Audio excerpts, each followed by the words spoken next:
آپ کو بھی حاصل ہو۔ خداوند یسوع مسیح میں آج ہم نے 2 تلاوتیں سنی۔ پہلی تلاوت ہم نے مقدس پطرس کا پہلا عام خط سنا، جس میں خداوند خدا انسان کی زندگی کے متعلق بتاتا ہے۔ بیٹا بولنا نہیں، ٹھیک ہے؟ جس میں خداوند خدا ہمیں انسان کی زندگی کے بارے میں بتاتا ہے۔ وہ کہتا ہے کہ انسان کی زندگی جو ہے وہ ایک پھول کی طرح ہے، جس طرح پھول مرجھا جاتا ہے اور پتے گر جاتے ہیں۔ جب انسان بوڑھا ہو جاتا ہے تو اس سے چلنا بھی بڑا مشکل ہو جاتا ہے، وہ مرجھا جاتا ہے۔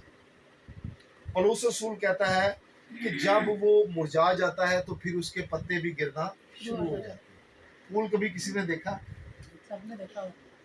آپ جب پھول کو توڑتے ہو پھر آپ اس کے پتے بھی توڑنا شروع کر دیتے ہیں۔ میں نے دیکھا بچے توڑتے ہیں پھول کو اور اس کے پتے بھی گرانا شروع کر دیتے ہیں۔ کیا ہوتا ہے؟ پھول مر جاتا ہے۔ جب پھول کو ہم ٹہنی سے توڑ دیتے ہیں تو پھول مر جاتا ہے۔ اور انسان کی زندگی بھی پولس رسول اسی طرح کہتا ہے کہ انسان کی زندگی بھی اسی طرح پھول کی مانند ہے کہ وہ وقت کے ساتھ مرجھاتا ہے اور پھر آخر میں مر جاتا ہے۔ اور وہ کہتا ہے کہ آپ لوگوں کو مرنے سے کوئی ڈر نہیں ہونا چاہیے، کیونکہ جس طرح تم یسوع کو اپنا باپ کہہ کے پکارتے ہو اور وہ مردوں میں سے زندہ کیا گیا، اسی طرح وہ تمہیں بھی زندہ کرے گا جی، کیونکہ وہ زندہ ہے، وہ ہمیں بھی زندہ کرنے کی طاقت رکھتا ہے۔ اب ہم دیکھتے ہیں پاک کلام کے وسیلہ سے کہ ایک عورت ہوتی ہے اور اس کا ایک ہی بیٹا ہوتا ہے۔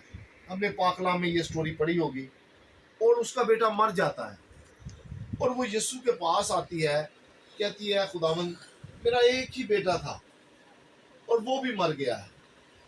خداوند کہتا ہے وہ مرا نہیں بلکہ سو رہا ہے۔ اور خداوند جاتے ہیں اور اسے کہتے ہیں اٹھ کھڑا ہو جا۔ خداوند کی آواز میں، خداوند کے الفاظ میں اتنی طاقت ہے کہ وہ مردہ اٹھ کھڑا ہوتا ہے۔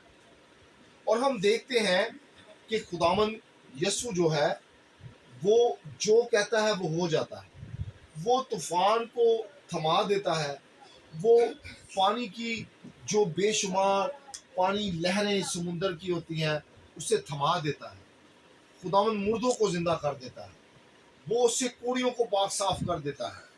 اسی طرح خدا کا بندہ پطرس ہے، خداوند نے اپنے بندہ پطرس کو اتنی قوت، اتنی برکت عطا کی تھی کہ مقدس پطرس جدھر سے گزرتا تھا لوگ اپنے جو بھی اعصاب زدہ لوگ ہوتے تھے، بیمار ہوتے تھے، لاچار ہوتے تھے، اس کو ادھر رکھ دیتے تھے اور تاکہ اس کا جو سایہ پڑے اور وہ ٹھیک ہو جاتے تھے۔ خدا نے، یسوع نے اپنے شاگردوں کو اتنی طاقت عطا فرمائی۔